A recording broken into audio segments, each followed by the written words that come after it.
Magandang araw kaibigan! Tuloy po kayo sa Felicidad's Channel. Sa mga kwento ng buhay at pag-ibig na hinalukay sa natatagong baul ni Felicidad. Pero bago po tayo magpatuloy, huwag niyo pong kalilimutan na i-like ang video, i-subscribe ang channel, at i-click ang notification bell para lagi kayong updated sa mga parating pa na upload.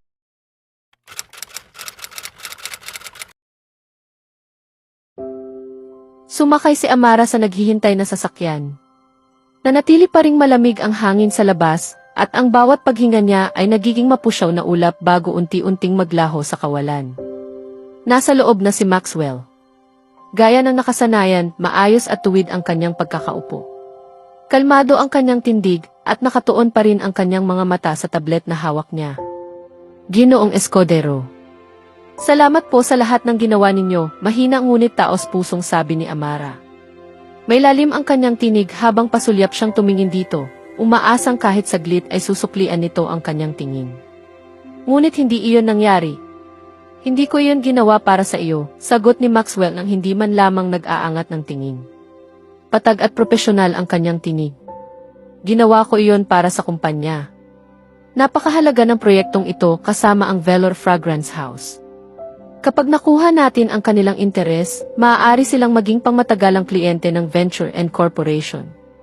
Nanatiling nakatutok ang kanyang mga mata sa screen habang patuloy na sinusuri ang mga dokumento. Kaya kailangan kong tiyakin na nakatuon ka ng lubusan sa trabahong ito. Ibigay mo ang pinakamainam mong kakayahan. Ayokong may anumang bagay na makagambala sa iyo. Personal man o iba pa. Opo, Ginoong Escudero. Nauunawaan ko po. Gagawin ko ang lahat ng aking makakaya, sagot ni Amara na may munting iti, kahit alam niyang hindi naman siya nito tinitingnan. Maya-maya ay nagtanong siya sa mas mahinang tinig. Ngunit, paano ninyo nalaman ang tungkol sa anak ko? Saglit na tumigil si Maxwell. Nanatili pa rin ang kanyang mga mata sa screen bago siya sumagot ng maikli. May sarili akong mga paraan. Bahagyang yumuko ang ulo ni Amara. Salamat po. Nag-aalala lang kasi ako. Hindi ako humingi ng pahintulot sa dati kong asawa upang makita si Lucas, pag-amin niya. Malinaw ang pag-aalala sa kanyang mukha. Sa pagkakataong iyon, ibinaba ni Maxwell ang tablet at tumingin sa kanya. Matalim ang kanyang titig, ngunit sa hindi maipaliwanag na paraan ay may dala rin itong katiyakan. Huwag kang mag-alala. Naasikaso ko na ang lahat. Magtiwala ka lang sa akin.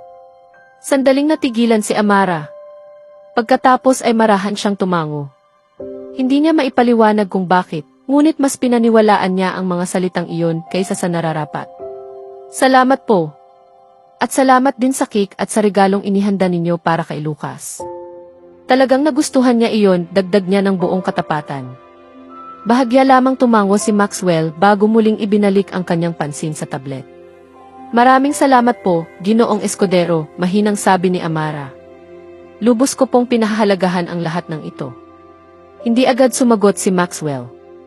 Ngunit sa likod ng kanyang malamig at kontroladong anyo, may isang bahagi ng kanyang isip na hindi mapigilang balikan ang masayang mukha ni Lucas at ang mga luhang nakita niya sa mga mata ni Amara nang muli nitong mayakap ang anak. Tahimik niyang pinigilan ang anumang emosyon na maaaring mabasa sa kanyang mukha.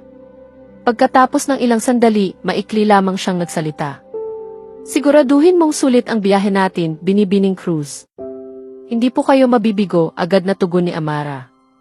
At sa unang pagkakataon sa loob ng mahabang panahon, habang tahimik na umaandar ang sasakyan sa malamig na mga lansangan ng Switzerland, kapwa sila nakaupo sa iisang espasyo ng walang tensyon o pagtatalo.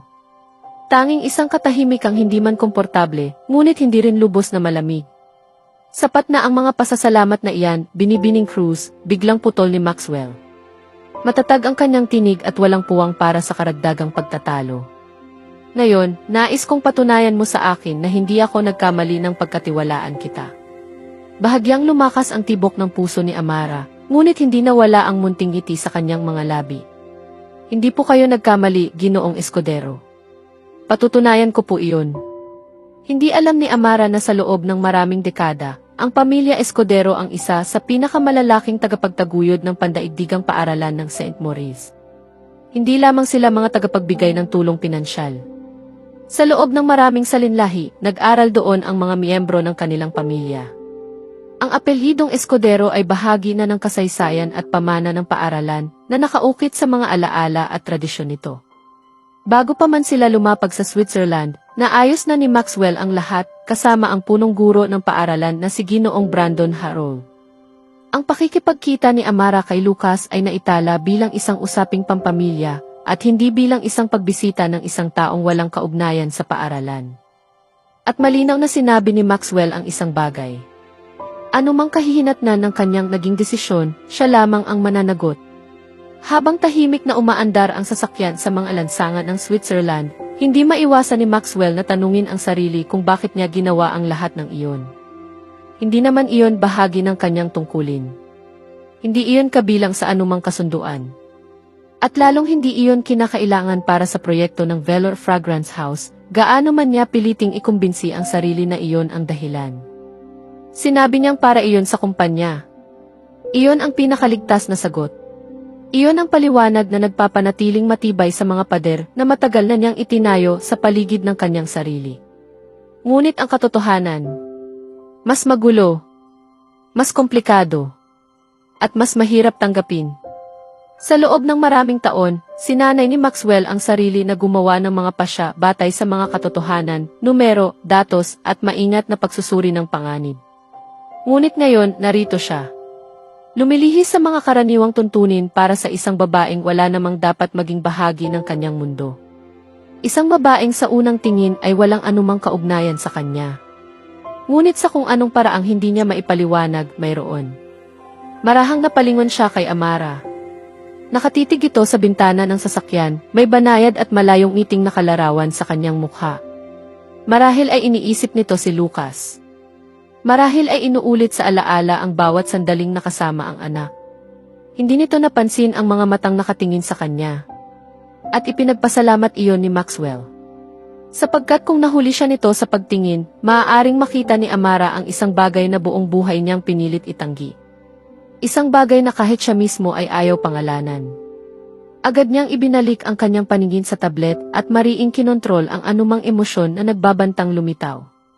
Ngunit sa kaibuturan ng kanyang isip, malinaw ang isang katotohanang hindi niya matakasan. Hindi na ito tungkol lamang sa negosyo. At iyon ang dahilan kung bakit naging mapanganib ang lahat. Mula hapon hanggang gabi, patuloy na ina-update ni Amara ang panukala, maingat na inaayos ang bawat detalye. Katabi niya si Maxwell, tahimik ngunit matalim ang tingin sa bawat inilalatag niyang punto. Madalas niya itong kinukwestiyon, hinihingi ang paliwanag at mas malalim na rason, ngunit sa paglipas ng oras ay unti-unti rin niyang natatanggap ang ilan sa mga mungkahi nito dahil angkop ang mga iyon sa mataas na pamantayan ng pamilyang Escudero. Pagsapit ng kalagitnaan ng araw, tahimik na dumating si Bert sa suite, na tila ba pinapakalma ang mabigat na atmosfera sa loob. Ginoong Escudero, nag-utos na po ako ng pagkain para sa hapunan, mahinang sabi ni Bert habang napapansin ang seryosong tensyon sa pagitan nina Maxwell at Amara. Hindi man lang nag-angat ng tingin si Maxwell. Hihintayin kong matapos ako sa trabaho bago ako kumain, matatag niyang tugon. Napalingon si Amara sa kanya, ramdam ang bigat ng kanyang pokus at dedikasyon. Binibining Cruz, kung gusto mong kumain, kumain ka. Hindi mo na kailangang titigan ako ng ganyan, sabi ni Maxwell, nananatiling nakatuon ang mga mata sa laptop ni Amara. Ngumiti si Bert nang magiliw kay Amara. Halika na, kumain muna tayo. Ayaw mong himatayin sa harap ng kliyente bukas. Saglit na nag-atubili si Amara, saka tumingin kay Maxwell na patuloy pa rin sa trabaho, at kay Bert na matyagang naghihintay. Marahang senyales ni Bert ang nag-udyok sa kanya na magpahinga muna. Ginoong Escudero, kakain muna po ako, ha? Mahinang sabi ni Amara. Hindi sumagot si Maxwell. Kaya tumayo si Amara at sumama kay Bert palabas ng silid. Sa hapagkainan, magaan na nakipag-usap si Bert at ilang beses na napatawa si Amara, kahit sandali napawi ang bigat na kanina pa niya dinadala. Samantala, nanatili si Maxwell sa loob ng suite. Sinubukan niyang mag-focus sa mga dokumento, ngunit malinaw na nagagambala siya sa mga tunog ng kanilang pag-uusap sa labas. Pagkaraan ng ilang sandali, nagsalita siya sa matatag na tinig. Kapag tapos na kayo, Binibining Cruz, wika niya, magpapatuloy tayo sa trabaho. bumalik sila sa suite pagkaraan ng hapunan. Maingat na inilapag ni Amara ang isang plato ng pagkain sa harap ni Maxwell. Kailangan po ninyong kumain, Ginoong Escudero, sabi niya ng mahina ngunit maihalong pag-aalala. Hindi naghintay ng sagot si Amara. Marahan niyang inabot ang laptop mula sa mga kamay ni Maxwell at inilapag iyon sa mesa sa kanyang harapan. Agad siyang tumuon sa screen, mabilis na gumalaw ang kanyang mga daliri sa pagtatype, tila ba lubos na siyang nalulubog sa trabaho. Hindi umimik si Maxwell. Sa halip, saglit na napako ang kanyang tingin sa mukha ni Amara. Sa konsentrasyon nito, sa tahimik na determinasyong hindi madaling maputol. Pagkatapos ay dahan-dahan niyang ibinaba ang kanyang paningin sa pagkaing inilapag nito sa kanyang harapan. Unti-unti, kinuha niya ang tinidor at kutsara. Sa sandaling iyon, ang bigat ng kanyang responsibilidad ay pansamantalang napalitan ng payak na gawain ng pagkain. Ang banayad na tunog ng kubyertos ang pumuno sa silid, na tila tumatakip sa mga salitang hindi nasabi at sa marupok na kapayapaang hindi pa nila kayang sirain. Kinabukasan, matapos ang presentasyon sa Velour Fragrance House, naging mainit at puno ng sigla ang atmosfera sa silid ng pagpupulong. Napakahusay. Matalas ang mga ideya at mahusay ang pagpapatupad, sabi ni Aaron Jones, isa sa mga senior executive ng Velour. Maihalong tunay na paghanga ang kanyang tinig. Bago ngunit elegante. Eksaktong tumutugma sa imahe ng aming brand, dagdag niya habang nakangiti. Salamat po. Isa po itong sama-samang pagsisikap. Kasama si Ginoong Escudero, tugon ni Amara habang bahagyang tumingin kay Maxwell. Sabay-sabay na tumango ang ibang mga executive bilang pagsang-ayon. Maswerteng tao ka, Maxwell. Napapaligiran ka ng mga ganitong talento, biro ni Aaron bago sila nagkamay at naghiwa-hiwalay. Sa loob ng sasakyan, nanatiling tahimik si Maxwell habang nakatanaw sa bintana. Si Bert ay nasa unahang upuan, abalang nag-scroll sa kanyang telepono. Ang ugong ng makina ang tanging maririnig hanggang sa biglang bumagal at huminto ang sasakyan sa harap ng isang marangyang shopping mall. Ginoong Escudero, balak po ba ninyong mamili rito? Tanong ni Bert, bahagyang nakataas ang kilay. Hindi ako. Si Binibining Cruz, simpleng sagot ni Maxwell. Kumurap si Amara, halatang naguguluhan. Ako. Bahagyang lumingon si Maxwell sa kanya. Hindi mo ba gustong bumili ng gamit para sa anak mo? Ngumiti ng banayad si Amara. Siyempre gusto ko. Pero hindi ko nga alam kung kailan ko siya muling makikita. Meron tayo 3 araw, sagot ni Maxwell, diretso at walang paligoy-ligoy. Bahagyang kumunot ang noo niya. Oh, narito pa tayo sa loob ng 3 araw. May 3 araw kakasama siya. Kalmado ang kanyang tinig, parang isa lamang ordinaryong detalye ng trabaho. At pagkatapos ay nangyari iyon. Walang babala. Biglang yumuko si Amara at niyakap si Maxwell. Hindi iyon maingat, hindi iyon formal. Ito ay isang biglaang, taos-pusong galak na hindi napigilan ng damdamin. Natigilan si Bert sa unahang upuan.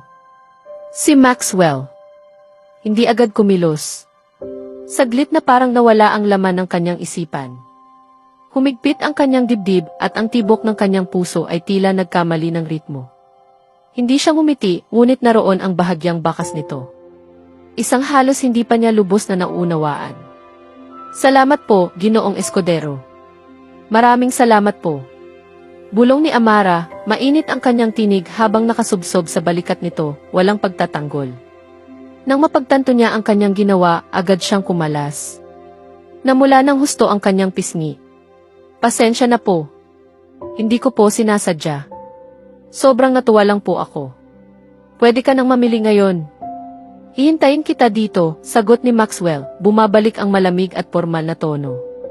Bumaba ang driver at binuksan ang pinto. Ako na rin po sasama. May bibilhin din ako, sabi ni Bert, sabay takip sa sumunod kay Amara. Tahimik na sinundan ni Maxwell ang tingin ang papalayong dalawa.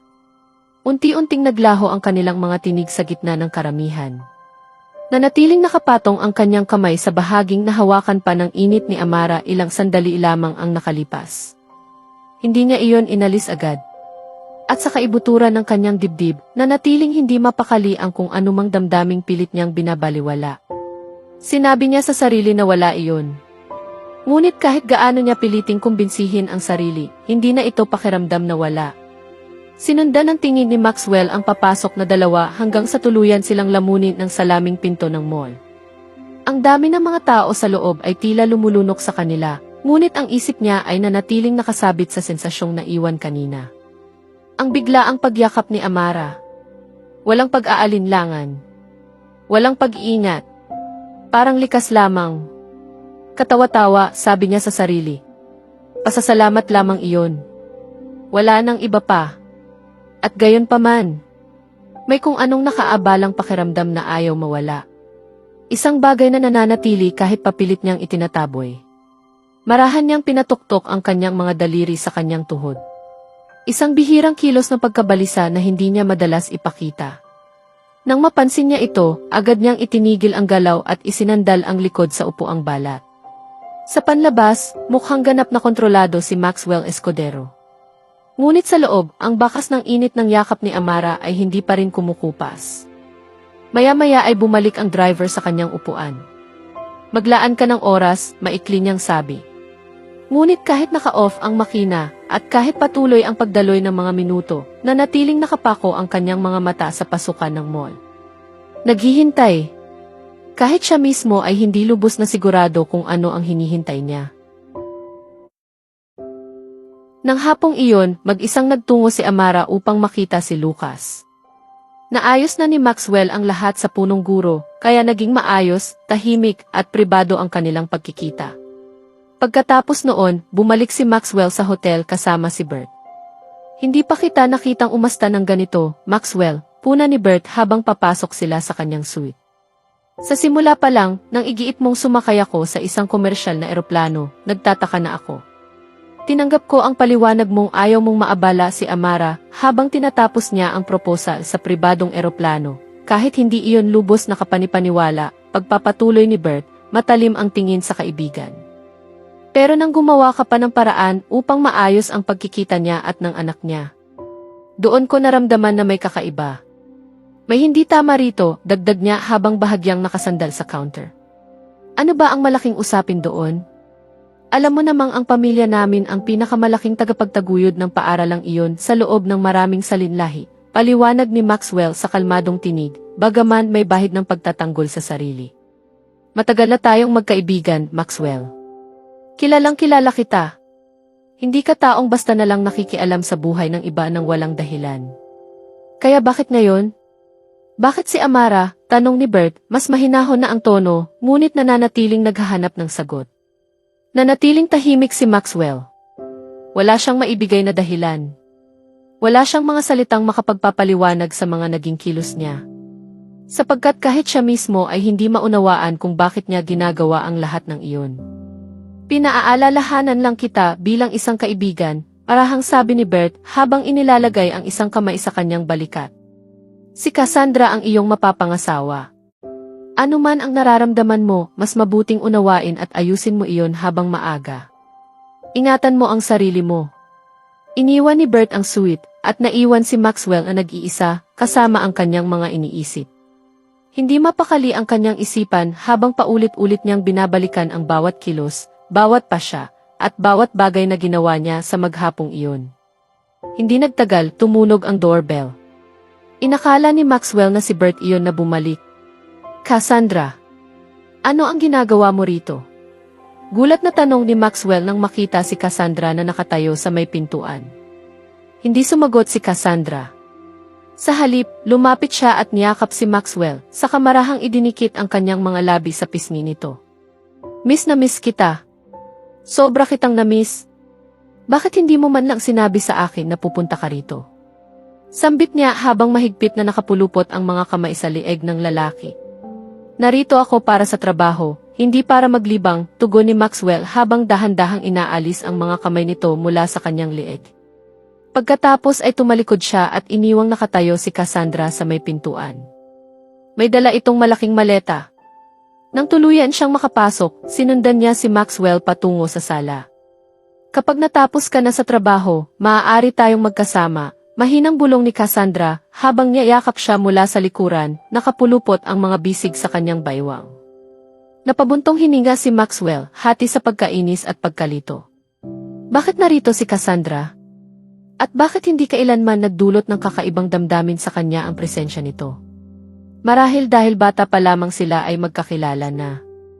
Sa paglipas ng mga taon, mas nakita niya ito bilang isang kapatid kaysa bilang isang mapapangasawa.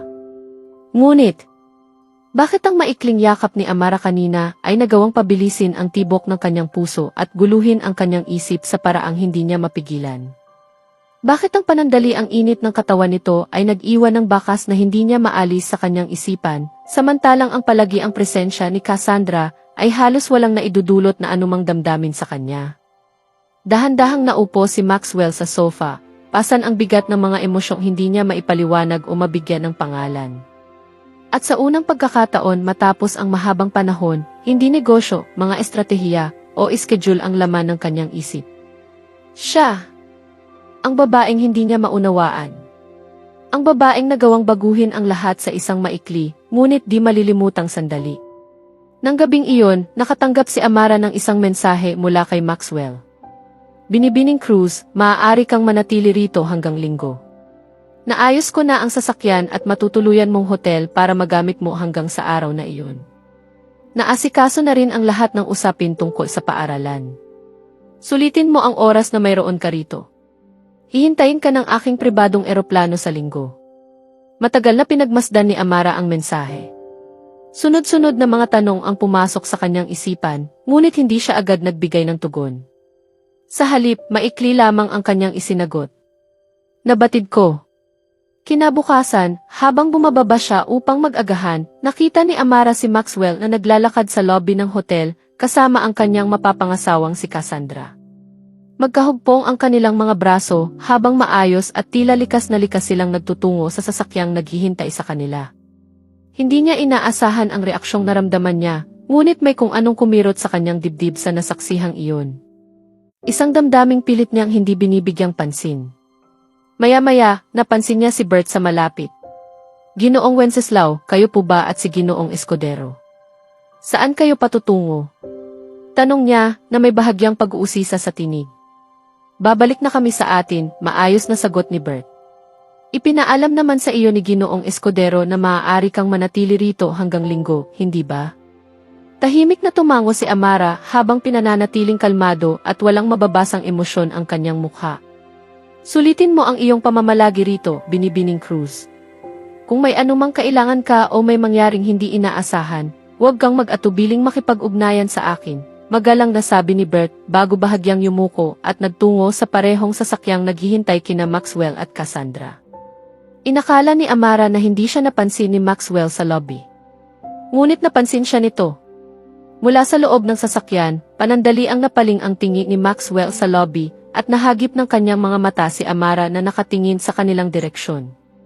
Nakita niya ang bahagyang init sa mga mata nito. Ang munting pag-aalinlangan sa tindig nito. Napansin niya ang lahat ng iyon. Sinuri niya ang lahat ng iyon. At sa kabila ng kanyang pagpipigil, muling sumagi sa kanya ang pamilyar na damdaming matagal na niyang sinusubukang supilin. Doon niya napagtanto na isa itong palatandaan. Isang paalala ng landas na matagal na niyang pinili. O marahil ay isang bagay na kailangan niyang muling pagtibayin sa kanyang sarili. Alam ng kanyang makatwirang isip kung ano ang dapat niyang gawin. Kailangan niyang pigilan ang anumang damdaming unti-unting umuusbong. Kailangan niyang alisin si Amara sa kanyang isipan. Kailangan niyang bumalik sa buhay na maingat niyang binuo at pinagplanuhan sa loob ng maraming taon. Isang buhay na tila ganap at walang bahid ng kapintasan. Pamamahalaan niya ang negosyo ng kanilang pamilya. Pangangalagaan niya ang pamana at reputasyon ng pamilyang Escudero. At pakakasalan niya si Cassandra. Hindi kabilang si Amara sa maingat at planadong buhay na matagal na niyang inilatag para sa kanyang kinabukasan. At gayunman, habang unti-unting lumalayo ang sasakyan mula sa hotel, hindi maikaila ni Maxwell ang kirot na nananatili sa kanyang dibdib. Banayad ngunit patuloy na nagpaparamdam. Pinahintulutan niya ang sarili na silipin siya sa huling pagkakataon. Parang nais niyang ukitin sa kanyang alaala ang anyo nito. Pagkatapos ay muli siyang humarap sa unahan, pinatigas ang kanyang panga at pinaalalahanan ang sarili. May mga pagnanais na hindi maaaring maging karangyaan para sa tagapagmana ng pamilyang Escudero. Tutuparin niya ang kanyang plano. Susupilin niya ang kanyang mga damdamin. Itutuon niya ang kanyang pansin sa buhay na maingat niyang idinisenyo para sa sarili. Si Amara ay hindi bahagi nito. Ngunit hindi nito nabawasan ang sakit na kanyang nararamdaman. Ilang araw matapos ang kanilang pagbabalik sa Pilipinas, agad na nagtuon ng pansin si Amara at ang kanyang pangkat sa pagsasapinal ng detalyadong panukala at proyekto para sa Velor Fragrance House. Punang sigla at kasiglahan ang silid. May tunog ng mga lapis na mabilis na sumusulat sa papel. Sunod-sunod ang pagtipa ng mga daliri sa mga keyboard. At paminsan-minsan ay maririnig ang mahihinang usapan habang pinagdedebatehan at pinapanday ang iba't ibang ideya. Nakaupo si Maxwell sa tapat ni Amara. Marahang tumutugtog ang kanyang mga daliri sa tablet sa isang pantay na ritmo habang sinusuri ng kanyang mga mata ang mga tala nito. Mahina ang tiyempo ng paglulunsad na ito, sabi niya sa matatag na tinig na may bahid ng otoridad. Mas makabubuting itapat natin ang paglulunsad sa panahon ng European Fashion Week. Hindi na tinag si Amara. Sa halip, bahagya siyang sumandal pasulong at sinalubong ang tingin nito ng walang pag-aatubili. Matapang na mungkahi iyon, Ginoong Escudero, ngunit may kaakibat na malaking panganib. Siksik na ang iskedul ng industriya ng moda sa panahong iyon. May posibilidad na matabunan ang Velor ng mas malalaking pangalan sa merkado. Bahagyang itinuro niya ang ilang tala sa harapan niya bago nagpatuloy. Kung ilulunsad natin ito ng bahagyang mas maaga kaysa sa Fashion Week, makakakuha tayo ng sapat na atensyon nang hindi kailangang makipagsabayan ng direkta sa kanila. Bahagyang humigpit ang panga ni Maxwell, bagaman nanatiling kalmado ang kanyang tinig. Minamaliit mo ang impluensya at bigat ng tatak. Kung maayos ang estratehiya ng promosyon, kayang makipagsabayan ng Velor sa kanila. Bahagyang umangat ang sulok ng mga labi ni Amara. Magalang, ngunit matatag, at minamaliit mo naman ang ingay ng kompetisyon. Ang pagiging nakikita ay hindi nangangahulugang nag-iiwan kaagad ng epekto. Sandali siyang huminto bago muling nagsalita. Kung hangad natin ang pangmatagalang tagumpay, ang tiyempo ay dapat nagsisilbi sa estratehiya. Hindi sa pagmamataas. Sa loob ng ilang saglit, nabalot ng katahimikan ang silid. Isang katahimikang tila may nakakubling tensyon. Mabigat. Mapanghamon. Pagkatapos ay marahang nagbuga ng hangin si Maxwell sa kanyang ilong, halos parang isang mapanghamak na tawa. Makipagtalo ka na parang isang mahusay na abogado, Binibining Cruz, sabi niya. Palagi kang handa sa bawat argumento. Bahagyang umayos ng upo si Amara, at isang munting ngiti ang sumilay sa kanyang mga labi. At ikaw naman ay nakikipagtalo na parang isang lalaking ayaw na sasalungat, tugon niya. Mas matalas ang dating ng mga salitang iyon kaysa sa kanyang inaasahan. Maging siya ay napakurak sa gulat, at isang bahagyang pag-aalala ang dumaan sa kanyang isip. Saan nanggaling iyon? Marahil ay dahil sa pagod. Marahil ay lumuwag ang kanyang pagpipigil sa sarili, kaya't ang katotohanan ay kusang nakalabas sa kanyang mga labi bago pa niya ito mapigilan. Nagningning ang mga mata ni Maxwell. Isang mabilis na kislap ng pagkainis. At may isa pang damdaming ayaw niyang pangalanan. Nagpatuloy ang pagpupulong. Bawat mungkahi ay sinasalubong ng kontramungkahi. Bawat argumento ay may katumbas na sagot. Mas kahawig iyon ng isang intelektual na tunggalian kaysa isang karaniwang talakayan. Gayunpaman, sa ilalim ng lahat ng pagtatalo, lalong nahuhubog at tumitibay ang panukala. Ang bawat depensa at pagkontra ay nagsilbing pandayan upang mabuo ito sa isang bagay na tunay na kahanga-hanga. Pagsapit ng dapit hapon, nang unti-unti nang lumubog ang araw sa abot tanaw, naging ganap na ang kanilang burador.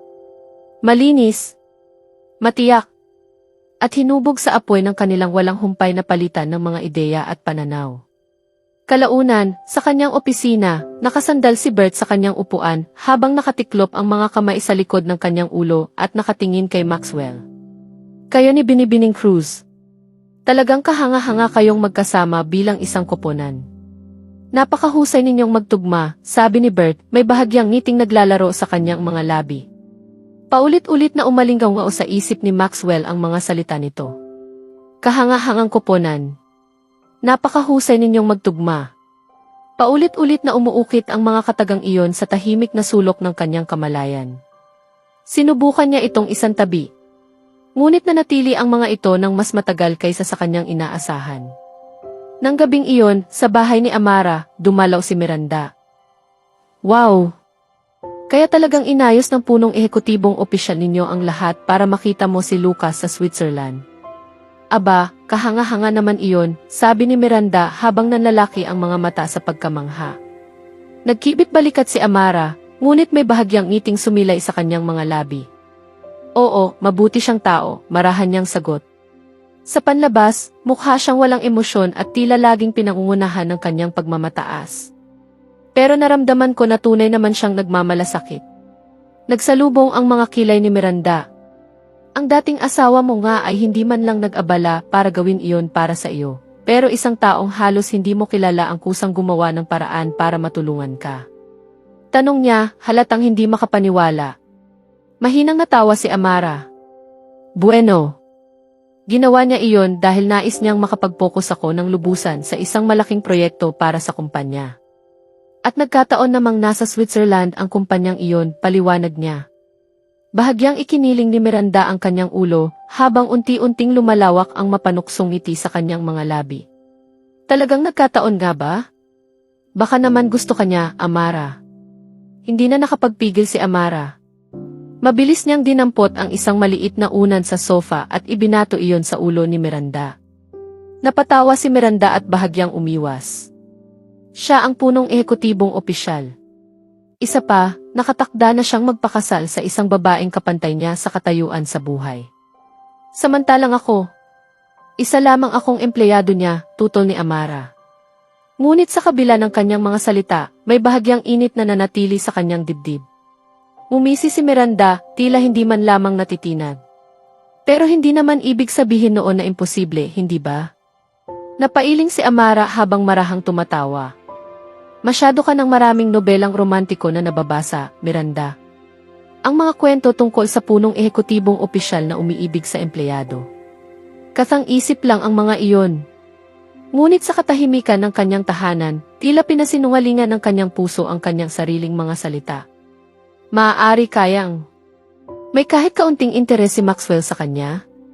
Muling bumalik ang kanyang isip kay Ethan, ang dating asawa niya. Naalala niya ang mga salitang minsang binitiwan nito. Nakailanman ay hindi siya naging sapat para rito. At ngayon, sa harap ng anino ng isang lalaking tulad ni Maxwell Escudero. Isang makapangyarihan at bilyonaryong punong ehekutibong opisyal. Hindi niya maiwasang maramdaman na lalo siyang hindi karapat-dapat. Tila napaka-imposible. Napakalayo. Hindi maaabot. At marahil, mananatili na lamang itong ganoon magpakailanman. Inaayos ni Ethan Mendoza ang kanyang mga cufflink habang nakatitig sa sarili sa harap ng salamin. Perpektong-perpekto ang pagkakatabas ng kanyang itim na tuksedo na ipinatahi lamang noong nakaraang linggo. Ngunit kahit gaano ito kaganda, hindi niya maramdamang para sa kanya iyon. Pinili iyon ni Judy Ann. Gaya ng halos lahat ng bagay sa kanyang buhay nitong mga nakaraang araw. Si Judy Ann ang pumili ng tela, ng disenyo, ng mananahi. Maging ang relong isusuot niya ngayong gabi ay ito rin ang nagtakda. Marahan siyang nagbuga ng hangin, saka ipinasok ang isang kamay sa kanyang buhok bago sumulyap sa orasan. 10 minuto na lamang at kailangan na nilang umalis. Mula sa silid tulugan, narinig niya ang mahinang tunog ng mataas na takong napapalapit. Ilang sandali pa, pumasok si Judy Ann Montenegro sa dressing room na para bang siya ang may-ari ng buong lugar. At sa totoo lang, ganoon niya ang dating nito. Kumikinang ang seda nitong bestida sa ilalim ng mainit na liwanag, maingat na hinuhubog at binibigyang diin ang bawat kurba ng kanyang katawan. Matingkad na pula ang kanyang lipstick. Iyong uri ng kulay na hindi lamang nagsasabing narito ako, kundi ako ang namamayani sa silid na ito. Hindi mo suot ang navy blue na kurbata na inilabas ko para sa iyo, sabi niya habang bahagyang naniningkit ang kanyang mga mata. Bahagyang tumigas ang panga ni Ethan. Mas gusto ko ang itim. Marahang nagkibit balikat si Judy Ann. Ngunit ang munting iting sumilay sa kanyang mga labi ay sapat upang magdulot ng paninikip sa sikmura ni Ethan. Sige, kung iyan ang gusto mo. Pero sa susunod, magpapalit ka bago tayo umalis. Mas nababagay sa mga mata mo ang navy blue. Mas maganda rin itong tingnan sa mga litrato. Hindi sumagot si Ethan. Lumapit si Judy Ann at inayos ang kwelyo ng kanyang tuksedo, na para bang hindi niya iyon kayang gawin ng mag-isa. Mahalaga ang gabing ito, paalala niya. Makikilala mo si Gregory Waltz, ang pinuno ng legal team ng Aboitiz. Maaaring kailanganin natin siya para sa maliit mong usapin tungkol sa alitan sa ari-arian. Bahagyang bumaba ang kanyang tinig, na tila nakikiramay ngunit may halong panunuya. Sa totoo lang, Ethan, kung hindi dahil sa akin, malamang hanggang ngayon ay umaasa ka pa rin sa isang pampublikong abogado. Parang basta lamang na ibinato ang pahayag na iyon. Parang isang biro. Ngunit tumama iyon sa kanya na parang isang mabigat na bato na dumagan sa kanyang dibdib. Kung hindi dahil sa akin. Paulit-ulit na umalingaw sa kanyang isip ang mga salitang iyon. Kung hindi dahil sa akin. Parang paalala. Parang tanikala. Parang isang katotohanang matagal na niyang sinusubukang hindi pansinin. Ang katagang iyon ay naging tahimik na himig na paulit-ulit na umaalingaw sa kanilang pagsasama. Kung hindi dahil kay Judy Ann. Kung hindi dahil kay Judy Ann, wala siyang marangyang kondominium. Wala siyang bagong sasakyan. Hindi siya makatatanggap ng mga paanyaya sa mga eksklusibong pagtitipon. Hindi niya mararanasan ang mga katapusan ng linggong ginugugol sa isang pribadong yate. Kung hindi dahil kay Judy Ann, hindi siya kailanman makakaupo sa iisang mesa kasama ng mga taong tulad ni Gregory Waltz.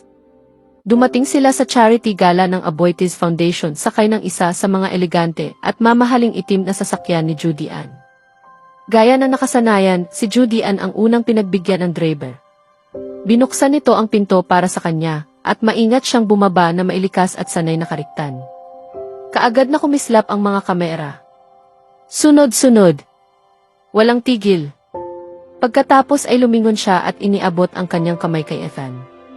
Sa maikling sandaling iyon, hindi na iwasang isipin ni Ethan kung tinitingnan ba siya nito bilang isang asawa o isa lamang palamuti. Isa lamang bahagi ng perpektong imaheng nais nitong ipakita sa mundo. Sa loob ng bulwagan, bumungad ang karangyaan. Nagniningning ang malalaking kristal na chandelier. Umiikot ang mga baso ng mamahaling champagne sa bawat sulok. At sa pagitan ng mamahaling horse de oeuvres, maririnig ang mahihinang usapan at mga kasunduang lihim na nabubuo. Naroon si Judy Ann sa mundong lubos na para sa kanya. Lumulutang mula sa isang grupo patungo sa isa pa. Pinakintab ang bawat tawa. Maingat na pinag-aralan ang bawat ngiti. Samantala, tahimik na sumusunod si Ethan sa kanyang tabi. Nakikipagkamay kapag ipinakikilala. Ngumingiti kung kinakailangan. Ngunit bihirang magsalita. Ito ang asawa ko, si Ethan Mendoza, sabi ni Judy Ann sa isang pangkat ng mga lalaking nakasuot ng mamahaling damit na yari sa sukat. May ilang kapana-panabik siyang proyektong pinagkakaabalahan nitong mga nakaraang buwan, ngunit sinabi ko sa kanya na magpahinga muna ngayong gabi at mag-enjoy na lang. Magalang na natawa ang ilan sa mga ito. Napilitan namang umiti si Ethan. Hindi nagtagal, ipinakilala siya kay Gregory Waltz. Mahigpit na kinamayan ni Judy Ann si Gregory habang nakaukit sa kanyang mga labi ang isang ngiting matalas na tila talim ng labaha. Gregory, ito si Ethan, sabi niya. Siya iyong tinulungan mong manalo sa kasong kustodya na naikwento ko sa iyo. Pagkatapos ay bumaling siya kay Ethan. Sa totoo lang, Ethan, dapat kang magpasalamat sa kanya. Kung hindi dahil kay Gregory at sa pagpupumilit kong kunin ang pinakamahusay na abogado, maaaring naging ibang-iba ang kinahinatnan ng lahat para sa iyo. Nagtagal ang tingin ni Judy Ann sa kanya. At bagaman hindi niya iyon sinabi ng tuwiran, malinaw ang mensaheng nakabitin sa hangin. Kung wala ako, natalo ka sana. Napalunok si Ethan habang pilit nilulunok ang pait na unti-unting umaakyat sa kanyang lalamunan. Nararamdaman niya ang paghigpit ng kalamnan sa kanyang panga habang pinipilit panatilihin ang maayos na anyo. Siyempre. Maraming salamat, Gregory, magalang niyang sabi. Bahagyang tumango si Gregory. Ginagawa ko lamang ang aking trabaho. Kalaunan, habang abala si Judy Ann sa pakikipag-usap sa isa sa mga miyembro ng lupon ng mga direktor, bahagyang lumapit si Gregory kay Ethan at nagsalita sa mahinang tinig. Maswerte ka, alam mo ba iyon? Karamihan sa mga lalaki ay handang gawin ang lahat para magkaroon ng asawang tulad niya na laging nasa kanilang panig. Taglay niya ang uri ng impluwensyang hindi kayang bilhin ng pera. Bahagyang humiti si Ethan, ngunit hindi umabot ang ngiting iyon sa kanyang mga mata. Oo, maswerte nga. Nang umalis sila sa gala matapos ang hating gabi, tila nananatili pa rin ang kasiglahan ni Judy Ann. Napakaganda ng naging takbo ng gabing ito, sabi niya habang umaandar ang sasakyan palayo. Hindi ka gaanong nagsalita na mabuti naman. Minsan, mas mainam na hayaan mong manghula ang mga tao tungkol sa iyo. Nagmumukha kang misteryoso sa ganoong paraan. Tahimik na nakatanaw si Ethan sa bintana. Nagmistulang malabong guhit ang mga ilaw ng lungsod habang mabilis silang dumaraan sa mga ito. O baka naman wala lang talaga akong gustong sabihin, mahinahon niyang tugon. Napatingin si Judy Ann sa kanya. Hindi mabasa ang anumang emosyon sa kanyang mukha. Marami kang gustong sabihin, Ethan. Hindi mo lang laging alam kung paano sasabihin ang mga iyon sa tamang mga tao at sa tamang lugar. Iyon ang dahilan kung bakit narito ako. Muli na naman. Iyon ang dahilan kung bakit narito ako. Parang isang paulit-ulit na himig na hindi niya matakasan. Parang isang paalalang hindi niya kailanman kayang takasan. Makalipas ang 2 araw, nagpasya si Ethan na siya naman ang kumilos para sa sarili niya. Isang matagal na niyang kaibigan mula pa noong kolehiyo ang lumapit sa kanya upang mag-alok ng pamumuhunan sa isang maliit, ngunit may malaking potensyal na kumpanyang teknolohikal na nagsisimula pa lamang. Hindi iyon marangya. Hindi rin iyon kasing ingrande ng mga proyektong karaniwang kinabibilangan ni Judy Ann. Ngunit maaari itong maging isang bagay na tunay na kanya. Isang bagay na hindi naaabot o naapektuhan ng impluensya ni Judy Ann. Nakipagkita siya sa kanyang kaibigan sa isang coffee shop. Nag-usap sila ng matagal. Kalaunan, nilagdaan niya ang mga paunang dokumento. At sa unang pagkakataon matapos ang napakahabang panahon, muling sumiklab sa kanyang dibdib ang munting bakas ng dating Ethan. Ang Ethan na marunong gumawa ng sariling pasya. Ang Ethan na hindi umaasa sa direksyon ng iba. Ngunit hindi nagtagal ang pakiramdam na iyon. Nang gabing iyon, pag-uwi ni Judy Ann, nakita nito ang mga dokumentong nakapatong sa hapagkainan. Dinampot niya ang mga iyon at isa-isang sinuri.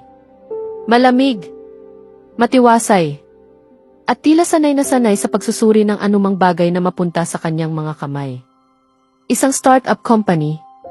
Tanong niya habang dahan-dahang itinataas ang tingin kay Ethan. At ginawa mo ito nang hindi man lamang ipinapaalam sa akin. Mabilis na umayos ng upo si Ethan. Hindi naman ito malaking bagay, agad niyang sagot. Naisip ko lang na. Akala mo naman?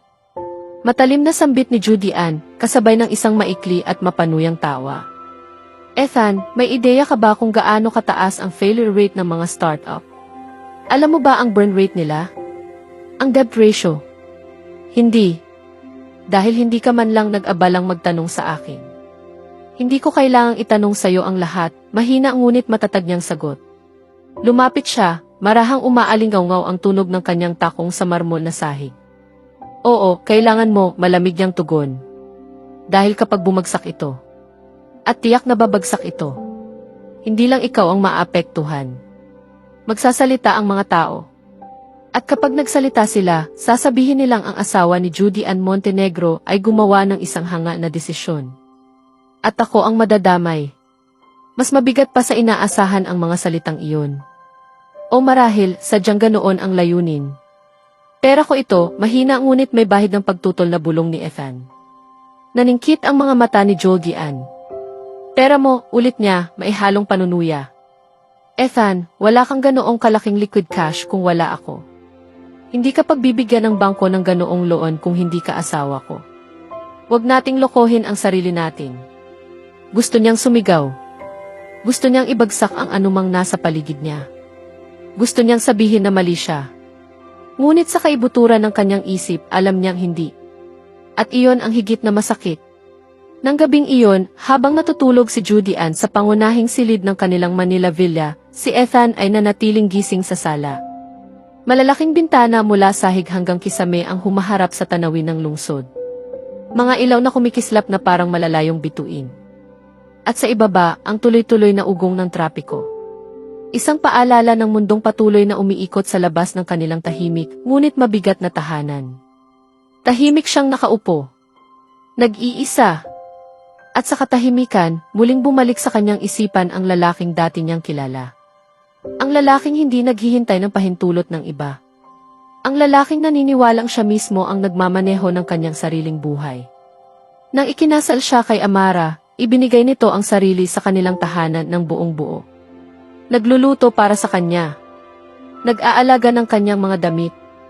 Pinapagaan ang maliliit na bigat ng araw-araw na buhay. Sa kabila ng pagiging full-time na may bahay, hindi kailanman nawala ang paggalang nito sa kanya. Humihingi ito ng kanyang opinyon. Ibinabahagi ang mga desisyon. At tinatrato siya bilang kapantay sa lahat ng bagay. Ngunit kay Judy Ann, wala iyon. Bawat desisyon, bawat plano, bawat detalye, lahat ay pag-aari lamang nito. At para kay Ethan, unti-unting nawala ang puwang para sa kanyang sarili sa loob ng buhay na iyon. Noon pa man, sinasabi na niya sa sarili na ang palagi ang pakikialam ni Amara sa kanyang trabaho.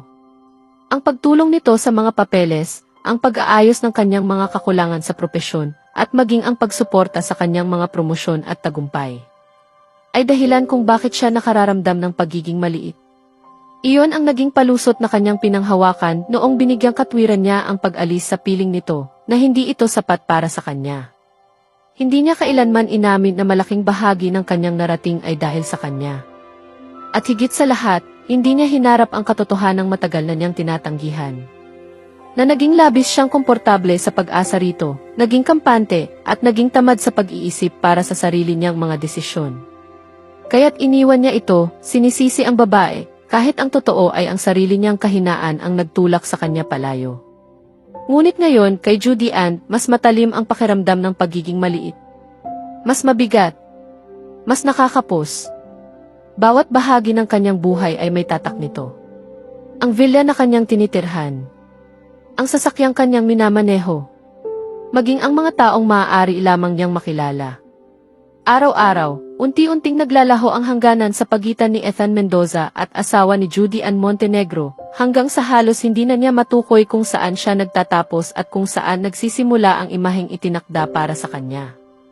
Sinabi niya sa sarili noon na minahal niya si Judy Ann. Ngunit hindi ganito dapat ang pag-ibig. Hindi ito dapat parang isang gintong kulungan. Maganda sa panlabas, ngunit ang mga rehas ay nagiging malinaw lamang sa tuwing susubukan mong kumawala. Sa isang lugar sa dulo ng pasilyo, bahagyang gumalaw si Judy Ann sa kanyang pagtulog. Si Ethan ay dahan-dahang sumanda sa leather na sofa at pumikit. At sa katahimikan ng kanyang sariling isipan, hinarap niya ang isang katotohanang matagal niyang tinatanggihan bigkasin. Namimiss niya si Amara. Namimiss niya ang paggalang ng isang asawang kinikilala siya bilang mahalaga. Ang tahimik na dangal ng pagiging isang lalaking tunay na kinikilala at pinahahalagahan. Ngunit mabilis niya itong itinutulak palayo.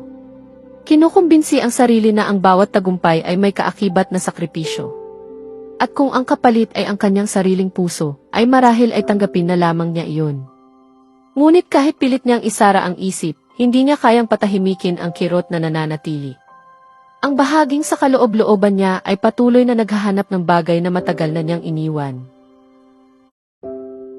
Mabagal na papalapit ang orasan sa dingding sa 3:00 ng madaling araw, ngunit nananatiling maliwanag ang opisina ni Maxwell Escudero sa Venture and Corporation, na tila isang tanglaw sa gitna ng madilim na tanawin ng Maynila. Sa kabila ng mga bintana, bahagyang kumikislap ang mga lansangang nababasa ng ulan sa ilalim ng mga ilaw ng lungsod, habang ang katahimikan ay paminsan-minsang nababasag lamang ng mahinang ugong ng air conditioning. Matagal nang nakapatay ang mga ilaw sa iba pang bahagi ng gusali, ang palapag na ito lamang ang tumatangging magpahinga. Nakaupo si Amara sa dulong bahagi ng mahabang mesa sa silid pulong, nakabukas ang kanyang laptop at naghihintay na magsimula ang tawag.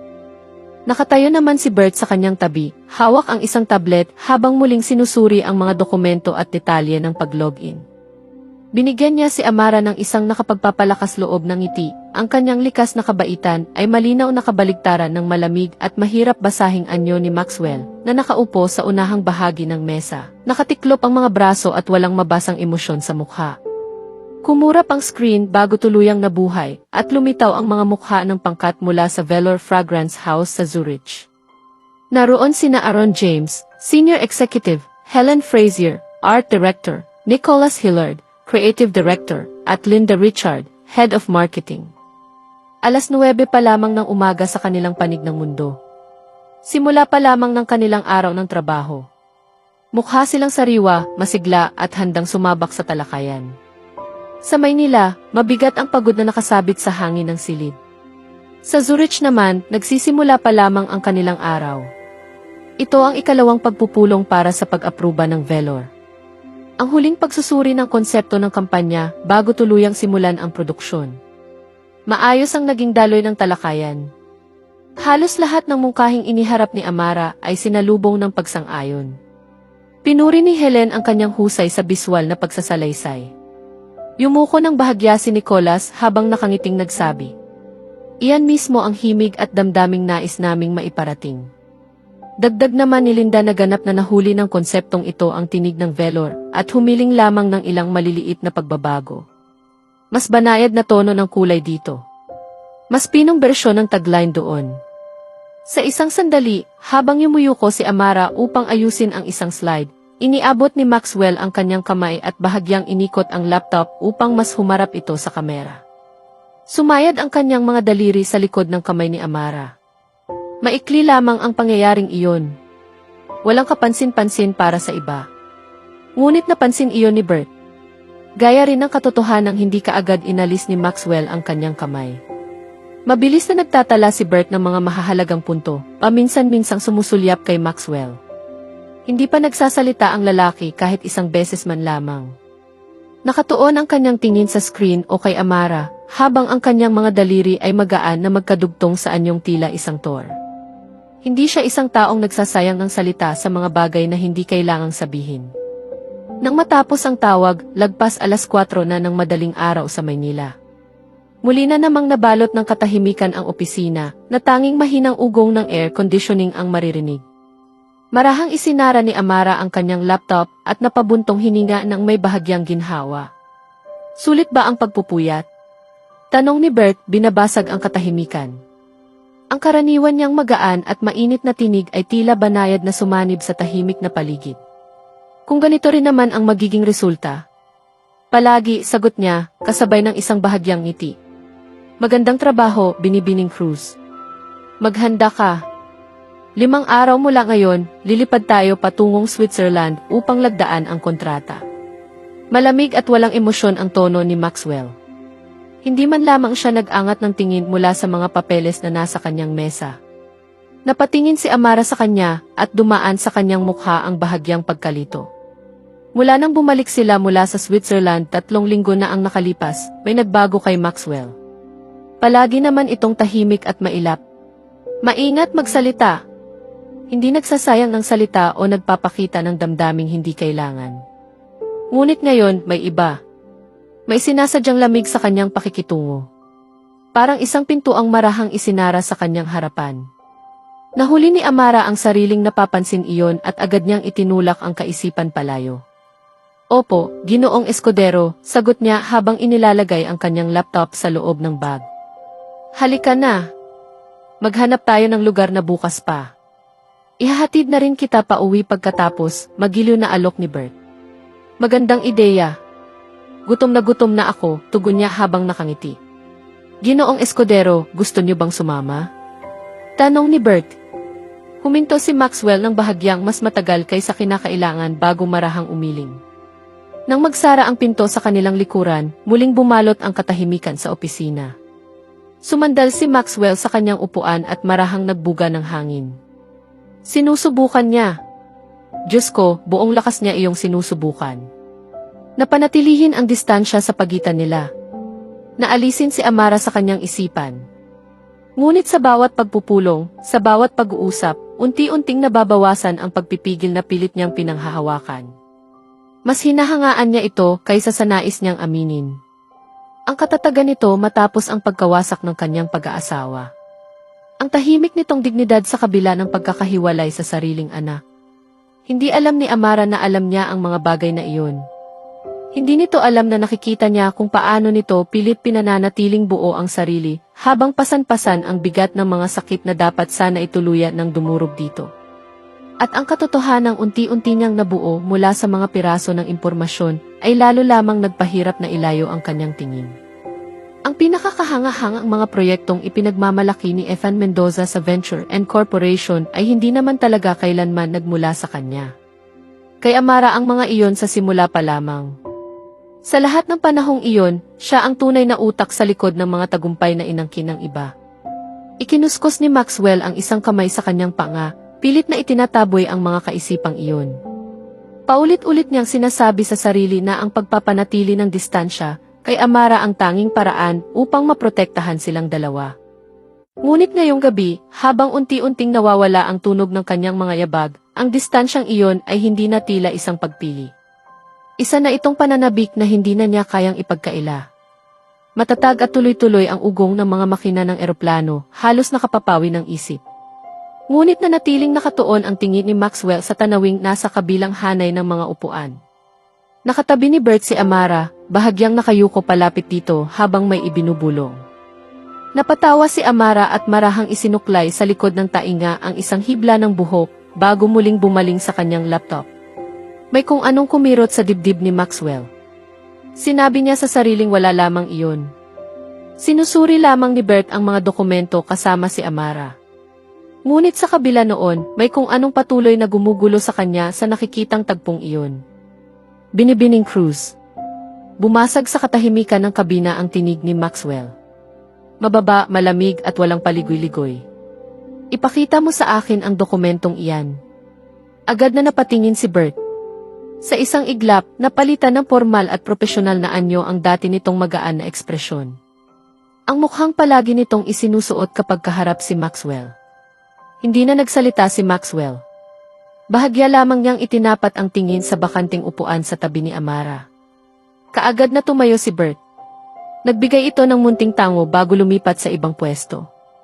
Umupo si Maxwell sa tabi ni Amara, at ang kanyang presensya ay tila isang tahimik, ngunit mabigat na puwersang pumuno sa espasyo sa pagitan nila. Wala man lamang pagbati. Agad siyang tumingin sa screen ng laptop nito. Mas pinino mo ang kopya kumpara sa huling burador, puna niya habang binabasa at iniscroll ang mga pahina. Ngunit nag-iwan ka ng napakaraming bakanting espasyo sa pahina ng produkto. Hindi inalis ni Amara ang tingin sa kanyang screen. Ang bakanting espasyo ang humihila ng atensyon ng mambabasa patungo sa produkto, mahinahon niyang tugon. Mas tumatagal silang tumingin. Ngunit sinasayang din ito ang mamahaling espasyo, sagot niya sa pantay ngunit may bahagyang talim na tinig. Hindi iyon sayang kung epektibo naman, maayos na balik ni Amara. At kung pagbabatayan ang naging reaksyon ng Velor, naging epektibo nga ito. Mabilis na napatingin si Maxwell sa kanya. Matalas. Mapanuri. Napakatiwala mo naman na ikaw lamang ang dahilan ng tagumpay na iyon. Hindi siya natinag. Direkta niyang sinalubong ang titig nito. Kumpiyansa akong bunga iyon ng pagsisikap ng buong pangkat, sagot niya. Ngunit ang konsepto. Bahagya siyang huminto. Sa akin nagmula iyon.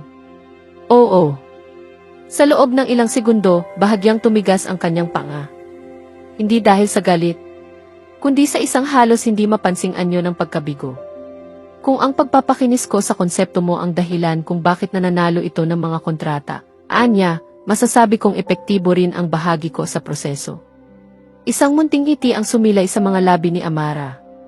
Kung ganoon, marahil nasa pagsasama ng dalawa ang tunay na mahika. Hindi siya agad sumagot. Ngunit bahagyang gumalaw ang sulok ng kanyang bibig, na para bang muntik na siyang umiti.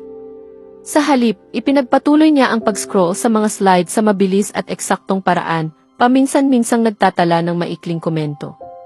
Tahimik siyang pinagmasdan ni Amara. Ang paraan ng matinding pagtuon nito sa ginagawa.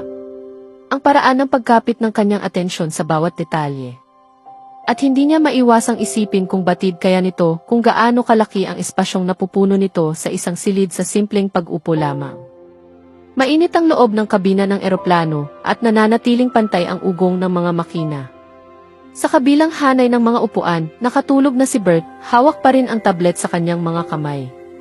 Unti-unting bumibigat ang mga talukap ng mata ni Amara habang nagpapatuloy ang mababa at kalmadong tinig ni Maxwell.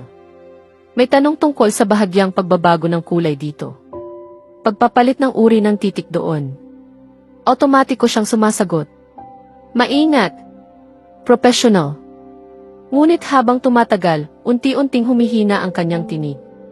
At sa pagitan ng isang tanong at ng susunod, bahagyang tumagilid ang kanyang ulo. Marahang sumandal ang kanyang ulo sa balikat ni Maxwell.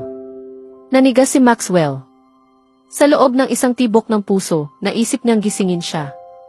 Ngunit sa halip, marahan siyang nagbuga ng hangin at ibinalik ang tingin sa laptop. Sinabi niya sa sarili na isa lamang itong biyahe. Trabaho lamang. Wala nang iba. Ngunit ang banayad at tuloy-tuloy na bigat ng kanyang pagkakasandal sa kanya ay nagpagawang mahirap paniwalaan iyon. Napadako ang kanyang tingin. Isang saglit lamang. Patungo sa mukha ni Amara. Sa marahang pagtaas at pagbaba ng kanyang dibdib habang natutulog. Sa banayad na halimuyak ng kanyang pabango. Malinis, sariwa at may bahagyang init sa amoy. Na humahalo sa mas mahinang samyo ng kanyang shampoo. Napakalapit. Sapat ang lapit upang maramdaman niya ang marahang pagdampi ng mga hibla ng buhok nito sa kanyang panga sa tuwing bahagyang umiindayog ang eroplano. Agad niyang ibinalik ang tingin sa screen. Pinilit niyang ituon muli ang isip sa trabaho. Mga numero, mga slide, mga pagtataya at pagsusuri. Lahat ng bagay na karaniwang nagsisilbing sandigan niya. Ngunit sa pagkakataong iyon, tila napakalayo ng mga iyon. Parang unti-unting lumalabo sa gilid ng kanyang paningin. Hindi na niya namalayang iniabot niya ang kamay sa nakatiklop na kumot sa kanyang tabi. Mabagal ang kanyang kilos. Maingat! Sadyang pinag-isipan. Para bang anumang bigla ang galaw ay maaaring makagising kay Amara. Tahimik niyang binuklat ang kumot at marahang inilatag sa mga balikat nito. Maingat niyang inayos iyon upang matakpan ang mga braso nito at maprotektahan laban sa lamig ng biyahe. Saglit na nanatili ang kanyang kamay. Banayad niyang inayos ang gilid ng kumot hanggang sa ito ay maayos na nakapatong malapit sa kanyang kwelyo. Hindi man lamang gumalaw si Amara. Ngunit tila bahagyang lumuwag ang kanyang katawan na para bang hindi namamalayang naramdaman nito ang init na ibinigay ng kumot. Nang masiyahan sa pagkakaayos nito, muli siyang sumandal sa kanyang upuan. Sinabi niya sa sarili na ginagawa lamang niya iyon upang maging komportable si Amara sa mahabang biyahe. Wala nang iba. Wala nang ibang kahulugan. Dahil lamang ito sa kanilang magkalapit na pwesto. Iyon lang. Sa mahahabang biyahe, karaniwan namang bumababa ang depensang emosyonal ng sinuman. Pagod lamang siya. Wala nang iba. Maayos na pumila ang mga katuwirang iyon sa kanyang isip, eksakto sa paraang gusto niya. Isa-isa. Malinaw. Organisado. Bawat isa ay nagsisilbing depensa laban sa hindi ka nais-nais na paghila sa kanyang dibdib. At gayon paman, hindi niya inilayo si Amara. Hindi niya ito ginising. Nanatili lamang siya roon. Tahimik na nakaupo habang pinupuno ng pantay na ugong ng mga makina ang katahimikan sa kanilang paligid.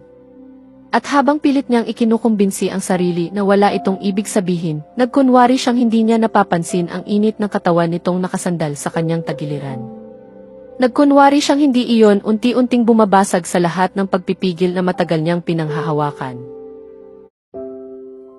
Nakahanda na ang sasakyan sa labas ng paliparan nang sila ay lumabas.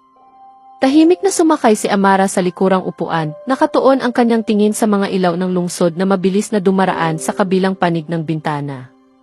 Paulit-ulit niyang sinubukang itaboy ang alaalang patuloy na bumabalik sa kanyang isipan. Ngunit nabigo siya. Paulit-ulit niyang naaalala ang paggising niya sa eroplano habang nakasandal ang kanyang ulo sa balikat ni Maxwell at ang kanyang kamay ay nakapulupot sa braso nito na para bang isa iyong unan. Nakakailang. Lubhang nakakailang. Sumandal si Bert sa kanyang upuan at may bahagyang aliw sa tinig nito nang magsalita. Mukhang mahimbing talaga ang tulog ko sa biyahe, Ginoong Escudero. Wala akong napansin ni Katiting. Walang nangyari habang tulog ako, hindi ba, Binibining Cruz? Napilitan si Amara nang umiti ng magalang kahit agad niyang naramdaman ang pag-init ng kanyang mga tainga. Mula sa likurang upuan, itinaas ni Maxwell ang kanyang tingin patungo sa salamin sa harapan ng sasakyan. Nagtama ang kanilang mga mata ni Bert. Isang tahimik ngunit matalim na babala. Agad iyong naunawaan ni Bert. Nakataas ang kanyang mga kamay na wari sumusuko habang napatawa ng marahan. Sige na nga, sige na nga. Nagtatanong lang naman ako. Kinabukasan, naging maayos ang lahat ng naganap sa Velor Fragrance House. Makinis ang daloy ng mga pagpupulong. Nalagdaan ang mga kasunduan. Naipagpalitan ang mga kontrata. At sa huli, naging ganap na tagumpay ang kanilang paglalakbay. Sa oras ng tanghalian kasama ang pangkat ng Velor, naging mas magaan ang himig ng samahan. Bahagyang yumuko si Nicholas Hillard, ang art director, palapit kay Amara. May bakas ng pag-uusisa sa kanyang mga mata. May asawa ka ba, Binibining Cruz? Patawarin mo ako kung masyado akong prangka sa pagtatanong. Bahagyang napakurap si Amara. Hindi niya iyon inaasahan. Ngunit nanatili siyang kalmado at maayos ang tindig. Nagbigay siya ng isang maliit at magalang na ngiti. Minsan na akong nagkaroon ng asawa, Ginoong Hillard. Bahagyang ikiniling ni Nicholas ang kanyang ulo habang sumilay ang interes sa kanyang mukha. Ah, kung gayon, hindi pa pala tuluyang sarado ang mundo para sa iyo. Lalong lumawak ng kaunti ang kanyang ngiti. Maswerte pala kami kung ganoon. Matagal ng paniniwala ng Velor na ang buhay ay nararapat bigyan ng ikalawang pagkakataon. Bahagyang humigpit ang pagkakahawak ni Amara sa tangkay ng kanyang baso bago siya sumagot. Nanatiling kalmado at matatag ang kanyang tinig. Napaka-positibo namang pananaw niyan. Sa kabilang panig ng mesa, bahagyang tumigas ang panga ni Maxwell. Huminto sa ere ang tinidor na hawak niya, kalahati pa lamang ng daan patungo sa kanyang plato. Matalas at hindi matinag ang kanyang tingin habang nakatuon kay Nicholas. Banayad lamang ang naging reaksyon. Halos hindi mapapansin ng iba. Ngunit hindi iyon nakaligtas kay Bert na nakaupo sa kanyang tabi. Bahagya itong yumuko palapit at nagsalita sa tinig na sapat lamang para si Maxwell ang makarinig. May kasamang subtitle ang mukha mo, Maxwell. Baka gusto mong kontrolin iyan bago pa mabasa ng buong mesa ang iniisip mo. Dahan-dahang lumingon si Maxwell. Nagtama ang kanilang mga mata ni Bert. May babalang init sa kanyang titig na hindi na niya sinubukang itago. Hindi naman talaga para kay Bert ang galit na iyon. Ngunit sa sandaling iyon, ito ang pinakamadaling mapagbuntunan. Tumawa lamang si Bert ng marahan habang humihigop ng alak. Walang bahid ng pag-aalala. Piliting ibinalik ni Maxwell ang kanyang pansin sa pagkain. Maingat niyang hiniwa ang steak sa kanyang plato, na para bang ang eksaktong galaw ng kutsilyo ang makapagbibigay sa kanya ng sapat na kontrol sa sarili.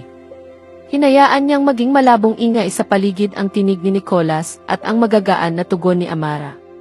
Isang pag-uusap na ayaw niyang pagtuunan ng pansin. Ngunit sa kabila noon, tila bawat salita ay malinaw pa ring umaabot sa kanya. Bahagyang humigpit ang pagkakahawak niya sa tinidor. Sapat lamang upang mamuti ang kanyang mga buko. Pinilit niyang panatilihing walang emosyon ang kanyang mukha. Ang maskarang perpekto niyang nahubog sa loob ng maraming taon ng mga pagpupulong, negosasyon at mahahalagang kasunduan. Nangako ka sa sarili mo na lalayo ka sa kanya, Maxwell. Isinumpa mo iyon. Marahan siyang huminga. Pinilit na pakalmahin ang tensyong namumuo sa kanyang mga balikat. Nanatiling nakatuon ang kanyang tingin sa pagkain sa harapan niya. Ngunit ipinagkanulo siya ng kanyang paligid. Sa gilid ng kanyang paningin, nahuhuli niya ang kurba ng ngiti ni Amara. Ang buhay at liwanag sa mga mata nito habang nagsasalita. Ang paraan ng pagdadala nito sa sarili ng may tahimik ngunit matatag na lakas. Kung gayon, bakit ka naabala kapag may ibang nakakapansin din yon? Napahigop siya ng alak. Hinayaan niyang takpan ng init nito ang mas mapanganib na apoy na unti-unting nag-aalab sa ilalim ng kanyang maingat na pinipigil na anyo. Distansya. Panatilihin mo ang distansya. Iyan ang ipinangako mo sa sarili mo. Nang gabing iyon, tila lalo lamang sumikip ang mga dingding ng kanyang suite. Nagkalat ang mga dokumento sa ibabaw ng mesa, ngunit wala siyang maisa-isang basahin ni isang linya man lamang. Sa isang mabigat na pagbuga ng hangin, tumayo siya at nagtungo sa ibabang palapag. Kailangan niya ng sariwang hangin. Kailangan niya ng distansya mula sa sarili niyang isip. At doon niya siya nakita. Binibining Cruz. Mas malinaw ang pagkagulat sa kanyang tinig kaysa sa nais niyang ipakita. Saan ka pupunta? Napalingon si Amara, bahagyang nagulat sa kanyang presensya. Magpapahangin lamang po, Ginoong Escudero. Iba ang kanyang anyo ngayong gabi. Wala ang matibay na baluting dala niya sa trabaho. Wala ang perpektong profesional na anyong palagi niyang ipinapakita sa opisina. Isang malambot na blusa lamang ang kanyang suot, habang malayang nakalaylay ang kanyang buhok sa magkabilang balikat. Pino pa rin. Elegante pa rin. At nananatiling siya. Si Maxwell naman ay tila iniwan din pansamantala ang baluti ng kanyang mamahaling mga Amerikana at pinasadyang kasuotan. Isang itim na polo lamang ang kanyang suot, nakarolyong hanggang bisig ang mga manggas. Simple, magaan. Ngunit sa kung anong paraan, lalo lamang nitong pinatingkad ang kanyang presensya. Tara! Simple lamang ang pagkakasabi niya. Napakurap si Amara. Naglakad na si Maxwell ng ilang hakbang pasulong bago huminto at sumulyap sa kanyang likuran. Samahan mo ako. Bahagya siyang nag-atubili. Kung gusto mo. Kahit may kaunting ilang sa kanyang dibdib, sumunod si Amara. Dinala sila ng trooper palabas ng lungsod. Tinahak nila ang mga tahimik na kalsadang palikuliko sa pagitan ng mga burol hanggang sa tuluyang huminto ang sasakyan sa ilalim ng malamig at sariwang hanging alpino. Sila lamang ang naroon ngayon. Nasa tuktok sila ng Wetliberg, malayo sa mga ilaw ng Zurich. Sa itaas nila ay isang buhay na obra ng kalangitan. Nagkalat ang mga bituin sa kalawakan, nakahihinga ng tanawin sa kanilang nakamamanghang ningning. Si Amara ang unang bumaba ng sasakyan. Napigil ang kanyang paghinga. Napakaganda ng tanawin. Walang katapusang mga liwanag na tila nakakalat sa ibabaw ng isang madilim na telon. Dahan-dahang sumilay ang isang ngiting walang pag-iingat sa kanyang mga labi. Malambot. Totoo, para bang kahit sa isang maikling sandali lamang, nawala ang bigat ng lahat ng kanyang mga pasanin. Tahimik siyang pinagmasdan ni Maxwell mula sa tabi ng sasakyan. Nakasandal siya sa pinto habang pinagmamasdan ang bawat detalye. Ang banayad na kurba ng kanyang ngiti. Ang paraan ng bahagyang pagtingala nito sa kalangitan at sa kumikislap na landas ng Milky Way. Ang bawat munting bagay tungkol sa kanya ay higit na gumugulo kay Maxwell kaysa sa nais niyang aminin. Nangako ka sa sarili mo na lalayo ka sa kanya, Maxwell. At gayon paman, heto ka. Hinahatak palapit sa kanya na para bang ang mismong mga bituin ang nagsabwatan upang paglapitin kayo. Dapat kang tumalikod. Dapat mong muling itayo ang mga pader na ipinangako mong hindi mo hahayaang mabuwag. Ngunit napakadaling gumuho ng mga pader na iyon kapag isang ngiti lamang niya ang sapat upang wasakin ang lahat. Marahan siyang tumalikod. Huminga ng malalim. Pinilit ituon ang isip sa kalangitan sa itaas sa halip na sa puwersang patuloy na humihila sa kanya patungo kay Amara. Ngunit wala nang saysay ang pagtanggi. Hindi na niya kayang takasan ang katotohanan. Hindi na niya kayang magsinungaling sa sarili. Sapagkat alam na niya ngayon ang matagal na niyang pilit itinatanggi. At wala nang paraan upang baguhin iyon. Sa lahat ng bituing nagliliyab sa kalangitan ng Switzerland, iisa lamang ang natagpuan ng kanyang mga mata. Sa milyon-milyong liwanag na kumikislap sa itaas. Ikaw ang pinakamatingkad. At hindi ko hahayaang mawala ang iyong ningning.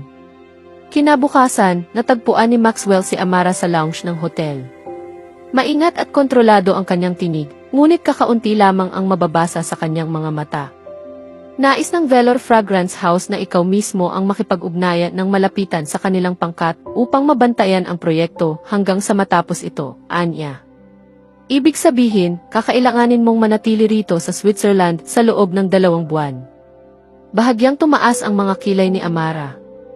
2 buwan? Oo. Bahagyang tumigas ang kanyang panga.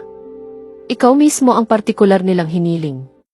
Ngunit kung ayaw mo, maaari mong tanggihan ang alok. Sa katotohanan, may isang bahagi ng kanyang pagkatao na umaasang tatanggi ito. Ang pananatili ni Amara rito ay nangangahulugan ng mas maraming pagkakataong makasama nito si Nicholas Hillard. At sapat na ang isipin iyon upang magpaalab ng kung anong bagay sa kanyang dibdib. Agad niya iyong pinigil. Ayos lang po sa akin, sagot ni Amara. Malambot ngunit tiyak ang kanyang ngiti. Napakalaking pagkakataon nito para mas marami pa akong matutunan. Sumandal si Bert sa kanyang upuan habang bahagyang humihila ang isang ngiti sa kanyang mga labi. Kung papayagan lamang ako ni Ginoong Escudero, hindi rin ako tutol na manatili rito. Halos kasabay ng paglabas ng mga salitang iyon sa kanyang bibig ay ang matalim na tinging ipinukol ni Maxwell sa kanya mula sa kabilang panig ng mesa. Napalunok si Bert. Bahagya niyang nilinis ang lalamunan at mabilis na umiwas ng tingin. O baka hindi na nga lamang. Muling ibinalik ni Maxwell ang kanyang atensyon kay Amara. Nanatiling matatag ang kanyang tinig. Aayusin ko ang lahat upang madalaw mo ang iyong anak tuwing katapusan ng linggo. Hindi mo siya kailangang pangulilahan ng matagal. Bahagyang kumislap ang mga mata ni Amara. Hindi niya naitago ang pasasalamat na bumalot sa kanyang mga salita. Maraming salamat, Ginoong Escudero. Huminto siya sandali. Tunay po akong nagpapasalamat. Bahagyang nag-atubili ang kanyang tinig bago niya ipinagpatuloy ang tanong. Ngunit, bakit ninyo ginagawa ang lahat ng ito para sa akin? Tahimik na itinulak ni Bert ang kanyang upuan palayo sa mesa at tumayo. Wala siyang sinabi. Wala man lamang paalam. Ngunit malinaw ang layunin ng kanyang pag-alis. Sadyang iniwan niya silang dalawa sa katahimikang sumunod. Nanatiling nakabitin ang tanong sa pagitan nila. Mas mabigat kaysa sa inaakala ni Amara. Bahagyang naghiwalay ang mga labi ni Maxwell. Ngunit walang sagot na lumabas. Hindi ang tunay na sagot. Hindi ang sagot na matagal ng pilit niyang ikinukubli. Hindi ang katotohanang patuloy na kumakapit sa kanyang dibdib at unti-unting sumisira sa lahat ng depensang itinayo niya. Sapagkat paano niya sasabihin ang bagay na siya mismo ay matagal nang tinatakasan? Paano niya aaminin na sa bawat araw na lumilipas, lalo lamang siyang nahuhulog sa kanya? At paano niya ipaliliwanag na ang bawat bagay na ginagawa niya para kay Amara ay hindi na lamang dahil sa trabaho, tungkulin o responsibilidad, kundi dahil sa kabila ng lahat ng kanyang pagtutol? Ang puso niya ay matagal nang pumili. Noon, tila napakasimple ng lahat.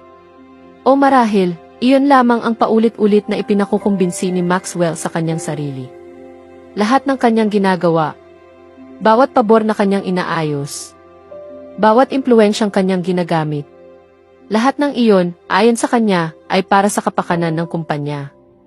Nang tahimik niyang isaayos ang mga lihim na pagkikita ni na Amara at ng anak nitong si Lucas sa St. Maurice International School. Maingat na inililihim ang lahat kay Ethan.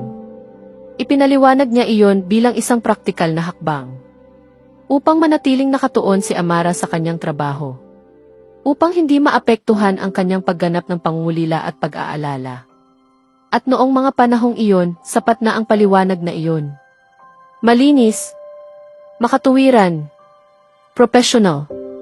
Ngunit ngayon, habang nakaupo si Amara sa kanyang harapan at nakikita niya ang taos-pusong pasasalamat sa mga mata nito, tila nawalan ng saysay ang lahat ng dati niyang katuwiran. Kung trabaho lamang ito, kung negosyo lamang talaga, bakit tila humihigpit ang kanyang dibdib sa bawat pag-iisip na mananatili si Amara sa Switzerland? Na mas madalas itong makakasama ni Nicholas. Na makakausap nito. Makakatawanan. Makakapalagayang loob. Bahagyang tumigas ang panga ni Maxwell. Pinilit niyang lunukin ang mga salitang pilit umaahon sa kanyang dibdib. Ibinaon niya ang mga iyon sa pinakamadilim na sulok ng kanyang isipan. Kung saan dapat silang manatili. Bago pa tuluyang maging mabigat ang katahimikan sa pagitan nila, biglang umalinggaw ang maikling pag-vibrate ng kanyang telepono sa ibabaw ng mesa. Napatingin siya sa screen. At agad na nagbago ang kanyang ekspresyon. Charles Gokongwi. Agad niyang sinagot ang tawag. Hello. May ilang segundong katahimikan. Unti-unting humigpit ang kanyang panga. Darating ako. Isa pang maikling paghinto. Hintayin mo ako. Kasing bilis ng pagsisimula nito ang pagtatapos ng tawag. Muli niyang isinilid ang telepono sa kanyang bulsa habang tumatayo. Kita sa kanyang kilos ang pagmamadali. Kailangan kong bumalik agad sa Maynila, Anya. Maikli. Malamig. At muling naging mahirap basahin. Direkta mong ipagbigay alam sa akin ang anumang progreso ng proyekto. Saglit siyang tumingin kay Amara. Alagaan mo ang sarili mo, Binibining Cruz. At bago pa man siya makapagtanong, tumalikod na si Maxwell. Naglakad siya palayo nang hindi na muling lumingon. Iniwan si Amara na mas marami pang tanong kaysa sa mga sagot na natanggap niya. Sa loob ng pribadong eroplano, ang tuloy-tuloy na ugong ng mga makina lamang ang maririnig sa marangyang kabina. Nakaupo si Maxwell sa kanyang pwesto, nakatanaw sa bintana. Ngunit wala na sa Velor ang kanyang isip. Wala na rin sa negosyo. Paulit-ulit siyang bumabalik sa isang sandaling hindi niya maalis sa alaala. Ang huling sulyap niya sa pintuan ng silid ni Amara. Habang palabas sila ng hotel, nauna siyang maglakad kay Bert. At sa hindi niya maipaliwanag na dahilan, napadako ang kanyang tingin sa pintuan ng kwarto ni Amara. Isang ordinaryong pinto lamang. Isang piraso ng kahoy. Ngunit sa sandaling iyon, tila yun lamang ang naghihiwalay sa kanya mula sa babaeng hindi niya inaasahang magbibigay sa kanya ng katahimikang matagal na niyang hindi nararanasan. Sa unang pagkakataon sa maghapon, bahagyang lumambot ang kanyang mukha. Nawala kahit saglit ang pagod at bigat na dala niya. Huminto siya. Isang segundo lamang. Ngunit sapat iyon upang mapansin ni Bert. At ngayon, habang lumilipad sila pabalik, muling bumalot ang katahimikan sa pagitan nila. Hanggang sa tuluyan itong basagin ni Bert. At sa paraan ng paghinga nito bago magsalita, alam ni Maxwell na hindi tungkol sa negosyo ang susunod nitong sasabihin. Mukhang seryoso ang problema ng Gokong Wei and Vale, ani Bert, kalmado ngunit profesional ang tinig. Bahagyang tumango si Maxwell. Nanatili pa ring magulo ang kanyang isip. Wala pa siyang buong detalye. Ang tanging alam niya lamang ay may isang bagay na lubhang mali. Napakalaki at hindi pa niya lubos na naunawaan. Kailangan kong makuha mo ako ng karagdagang impormasyon mamaya, Bert, sabi niya, unti-unting bumabalik sa kanyang karaniwang mahigpit at utos na tono. Tumingin si Bert sa kanya, matalim at puno ng kahulugang tingin. Parang mas iniisip mo pa ang pag-iwan kay Binibining Cruz dito kaysa sa problemang iyon, anya. Nakita kitang napatingin sa pintuan niya kanina. Tila tumago sa isipan ni Maxwell ang mga salitang iyon. At alam niya, hindi niya kayang itago ang anumang bagay kay Bert. Ang pintuang iyon. Oo. Isang pintuan lamang sa paningin ng iba. Ngunit para kay Maxwell, hindi ito basta pinto lamang. Isa itong hangganan na siya mismo ang nagtakda. Isang linya na ginawa niya upang ilayo ang sarili sa sarili niyang damdamin. At pagkatapos niyang talikuran iyon, pinili niyang tumakbo. Hindi lamang mula sa sitwasyon, kundi mula sa kanyang sariling puso. Ngayon, nahaharap siya sa isang nakakatakot na katotohanan. Hindi ang distansyang nilikha niya ang tunay na problema. Ginawa niya iyon dahil akala niya iyon ang tama. Iniwan si Amara para sa tungkulin. Para kay Cassandra. Para sa kanyang pamilya. Ngunit hindi iyon ang pakiramdam na sumisigaw sa kanyang dibdib. Hindi iyon tama. Sa halip, iyon ang isa sa pinakamasakit na pagkakamaling nagawa niya. Hindi lamang siya tumatakbo patungo sa isang krisis sa negosyo. Tumatakas siya mula sa isang bagay na mas nakakatakot kaysa anumang problema sa mundo ng korporasyon. Mula sa kanyang sariling damdamin. At ang distansyang siya mismo ang gumawa, ay unti-unting pumapatay sa kanya.